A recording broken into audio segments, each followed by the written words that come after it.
All right, Ninja Nerds, in this video we're going to talk about the synthesis of thyroid hormone. All right, so when we're talking about the synthesis of thyroid hormone, what we're actually doing in this video here is we're actually taking the thyroid gland. So you know where the thyroid gland is actually located? It's located in the anterior neck, just inferior to the larynx or your voice box. And it's a butterfly-shaped gland. And it consists of these things called thyroid follicles. Those are the structural and functional unit of the thyroid gland. What I'm doing is I'm taking a thyroid follicle and I'm zooming in on it and taking a very deep look into it, okay? So imagine that this is the thyroid follicle with these things called follicular cells, these simple cuboidal epithelial cells. I'm gonna zoom in on all of these cells and look at the mechanism and the synthesis of thyroid hormone, okay? All right, so first off, we're gonna go over the steps afterwards. We're gonna have a quick review and recap of everything we're gonna do. First thing we're going to start with is where is all of this whole hormone producing action starting with? It's starting with the hypothalamus. So I like to remember it like this. I like to think about HPT axis. So hypothalamic, right? Because this is the hypothalamus.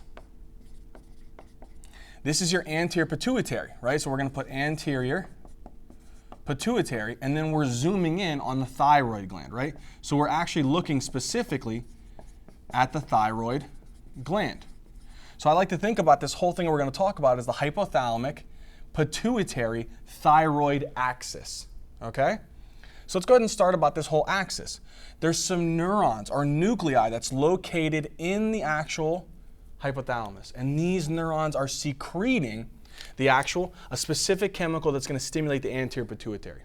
What is those neurons? These neurons that are situated up here, they're going to be secreting this chemical called thyrotropin releasing hormone, TRH. These nuclei are called the paraventricular nucleus. Okay? So the paraventricular nucleus is responsible for actually secreting TRH. And then if you know from the hypothalamic anterior pituitary video, that the TRH comes down and stimulates these cells here in the anterior pituitary. What are those cells there called? These blue cells are called thyrotropes.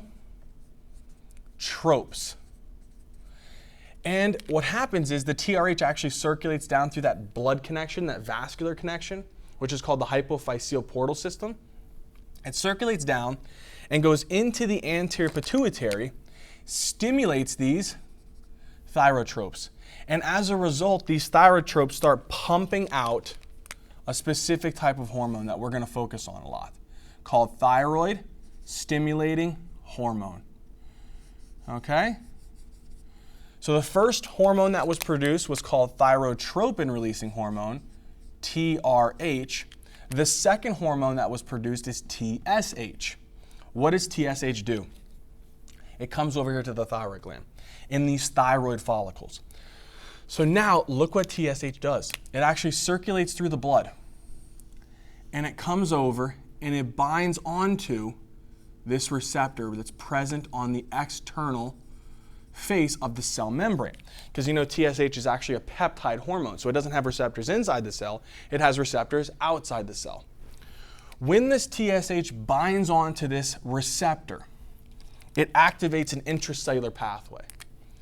It activates specifically a G stimulatory protein. That G stimulatory protein is normally bound to GDP, which keeps it off. But then it's bound to GTP, which turns it on. So then it's bound to GTP, and it becomes active.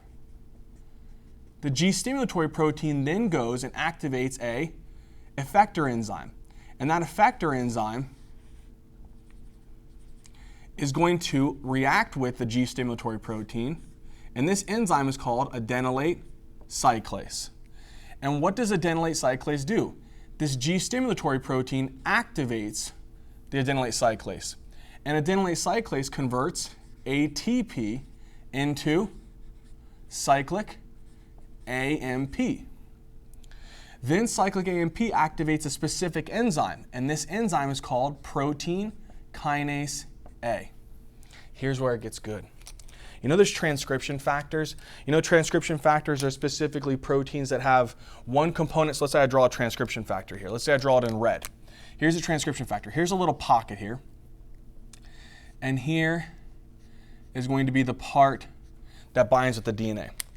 Protein kinase A comes over and puts phosphates on this transcription factor. So look what it does. It comes in here and puts phosphates onto this transcription factor.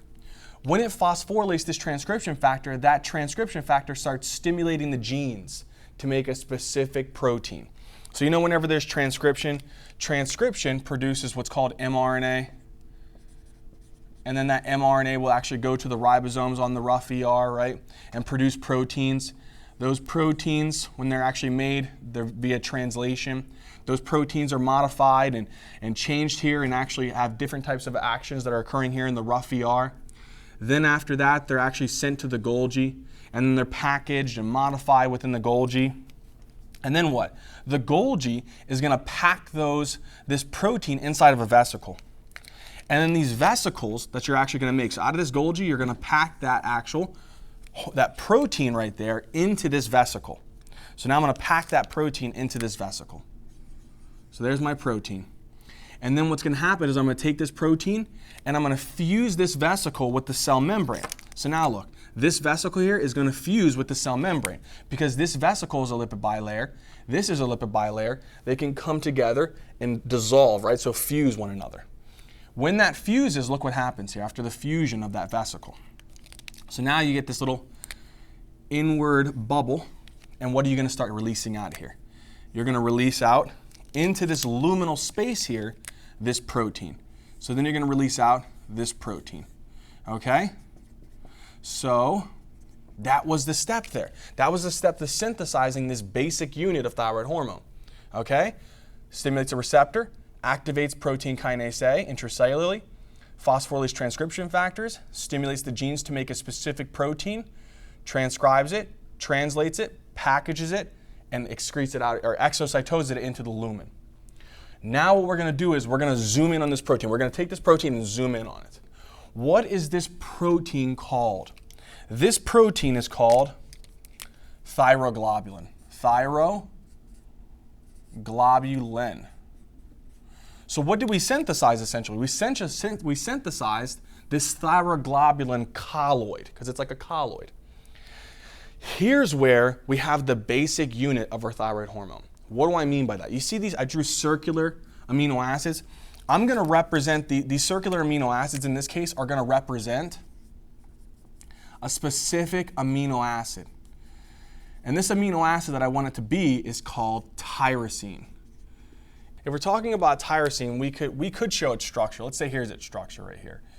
You have an amino terminus, carbon with a hydrogen, and then a carboxy terminus.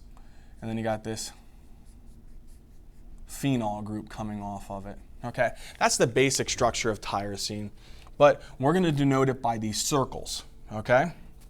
Now, we have the basic unit here. Now we need to do some other things. So, what else do we need for this reaction to occur? We actually need iodine. Okay, but where's iodine coming from? It's going to come from certain types of nutrient sources. Now, generally, here in America, we usually put it in the salt, right? It's like iodized salt. But it's in a lot of other food sources. But generally, it's circulating here in the blood.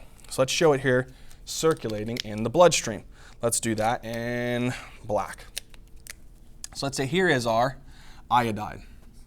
But usually iodine in the blood is in an ion form, meaning that it has a negative charge. So it's not really iodine.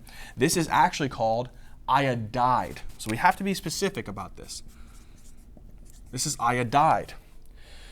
Now, iodide is extremely concentrated in this area. So we can say that this is high concentration, right? So high concentration of iodine. Over here, and I can just, instead of putting high, I can put high like that, up arrow. And over here, there's a very low concentration of iodine. So to pump something from areas of low to high requires energy. Thankfully, we have sodium. Sodium's so good to us.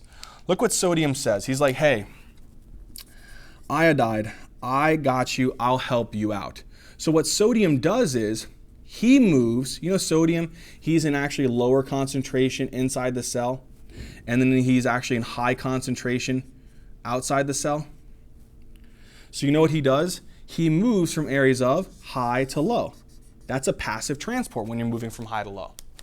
Well, guess who else moves with him? Co-transporting, iodide. So iodide moves with him, okay?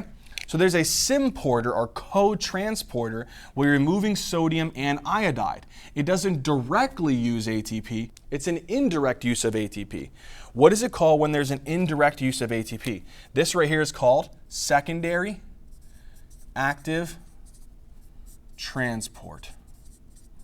Okay, so now we got the iodide in here. Why do we need the iodide?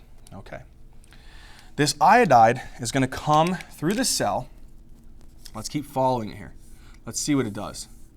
And look what happens here. There's a specific protein here on the membrane. Let's say, here's this protein here. And look what this protein, it might seem like it's insignificant, but this protein is very important because obviously any mutation, it can alter the function of the thyroid hormone production. So let's say here in red, we draw this protein here. Okay, what is this here protein called? This protein is called pendrin. It's called pendrin. So what is it called again? It's called pendrin. And what it does is it pumps the iodide out here into this vicinity. Okay? So now the iodide is going to get pumped out here into this actual luminal space. So now look, iodide is going to get pumped out. But here's the next thing that has to happen. This is reactive, okay, because it's got all this charge. We want to be able to, prevent it from having all these problems so that we can put it on this amino acids. So look what this enzyme here, look at this little sneaky Frenchman enzyme looks like, right? So look at this guy with the, the whole little mustache, right? This enzyme is a really cool enzyme. This enzyme is called thyroid peroxidase. I'm going to denote it as TPO, but again, I'll write it here. It's called thyroid peroxidase. What this enzyme does is, imagine here's his foot. Imagine here's his foot. This guy is going to kick the iodide. He's going to kick him. And what he's going to do is he's going to kick him so hard that he converts this guy into what's called iodine. So whenever you go from iodine, which is a negative charge, to a zero charge, that's called oxidation. So what is this reaction here? This is oxidation. Oxidation is the loss of electrons. He kicks him so hard, he knocks electrons off of him. Okay, so look at this enzyme right here. He kicks him so hard, knocks electrons off of him. What is this step right here called? This step is called iodide oxidation. Okay, then he's got this other enzyme. He's only got 4 toes, and then look what he does.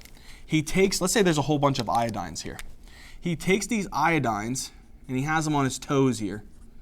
And look what he does. He comes over and he puts boop, boop, boop onto these little tyrosine amino acids. So look what he does. He takes these iodines and he puts them onto these tyrosine amino acids. So what does he do then? Let's say he puts an iodine here and an iodine there, an iodine there, and an iodine there. He put 4 iodines on these guys. This right here is called iodination.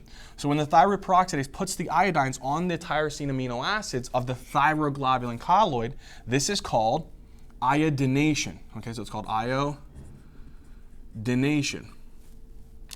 All right, but then he can do that to other ones too. So let's say that he does it also to this guy here. So let's say he puts on 1 there, and let's say he puts 2 onto this one. Okay, you see what he did there?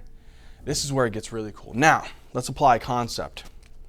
When you're naming things, generally you use the term like mono to say 1, di to say 2, right? So how many amino acids are on that tyrosine? 2. Well, we don't say 2, we say di. But what is di? Diiodotyrosine amino acid. What about this one? Same thing, it has 2 of them, so diiodotyrosine amino acid. What about this one? He has 1, so that's mono. So this is monoiodotyrosine amino acid. This one has 2, so this is diiodotyrosine amino acid. Look what this guy does. He has a hand over here.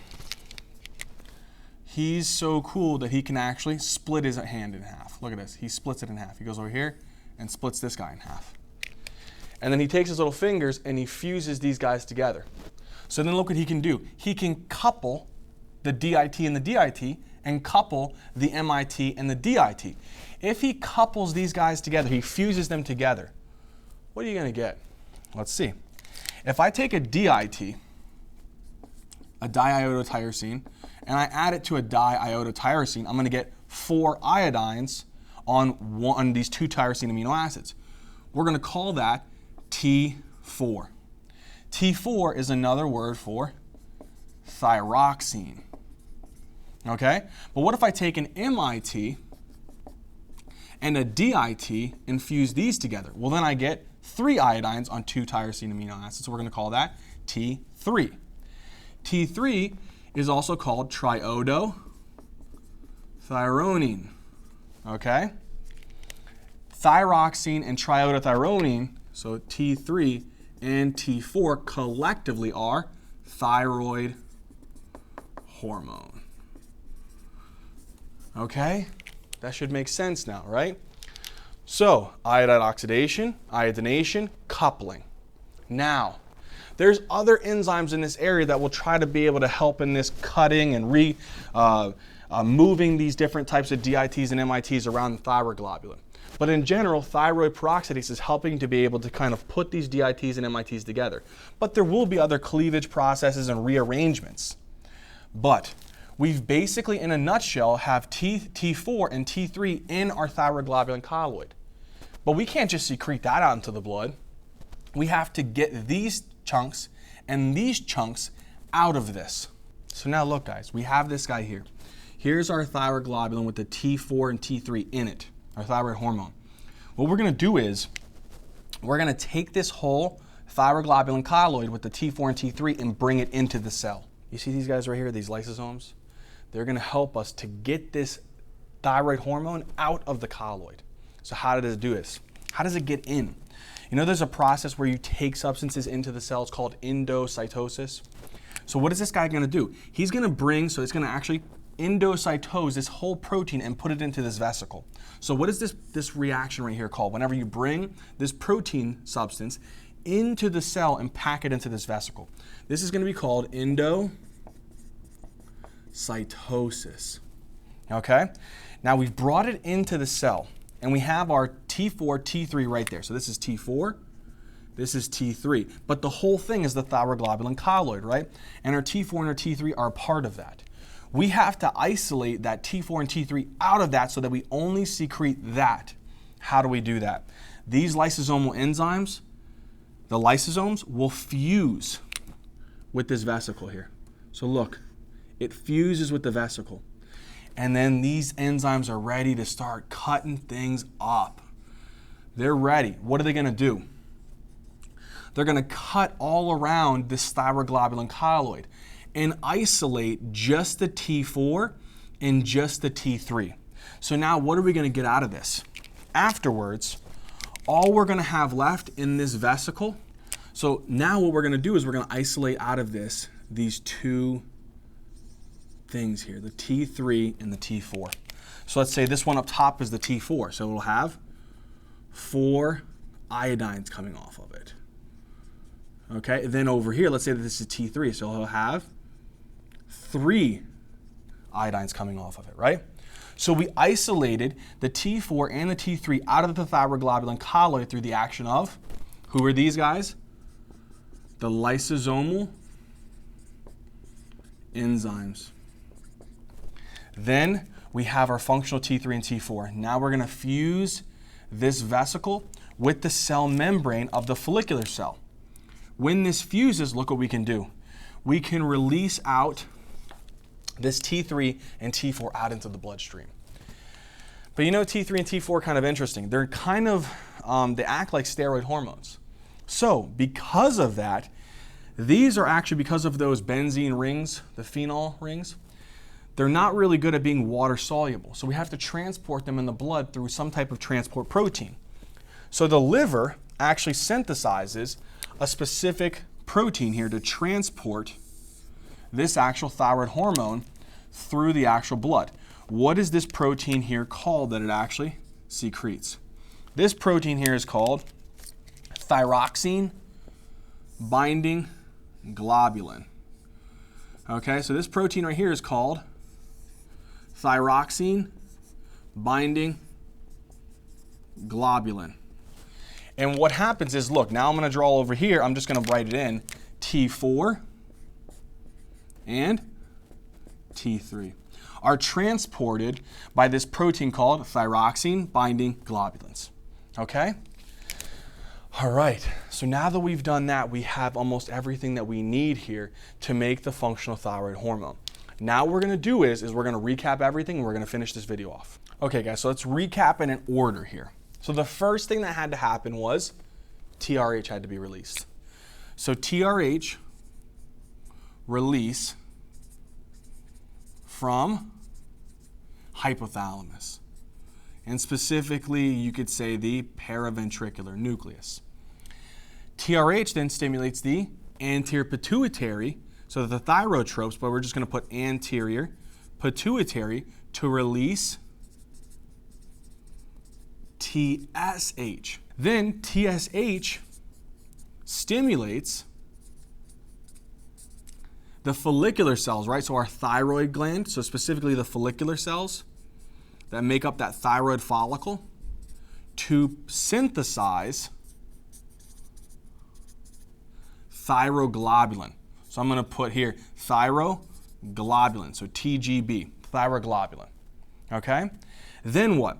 The fourth step is that we had to get that iodide inside. So we had to do what's called iodide trapping. Okay, that was the fourth step. The fifth step was that we had to oxidize. We had to oxidize the iodide, right? So we have to oxidize the iodide. So we'll say oxidation of iodide through the thyroid peroxidase enzyme, right?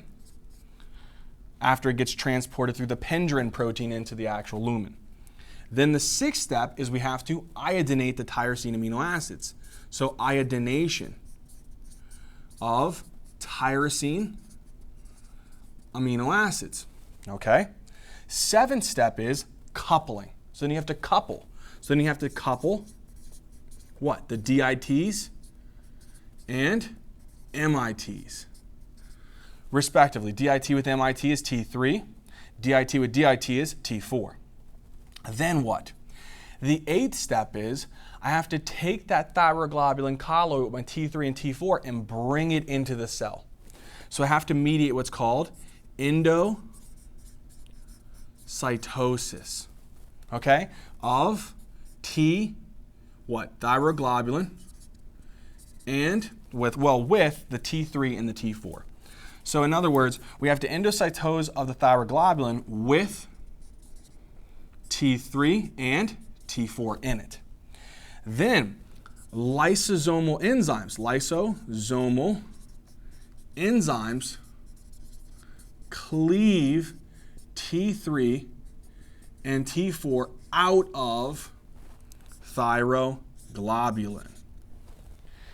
And what is the 10th and final step? The 10th and final step is actually going to be the exocytosis of T3 and T4 into blood plasma, which is bound to the actual thyroxine binding globulins, which is then going to be transported to the target tissues.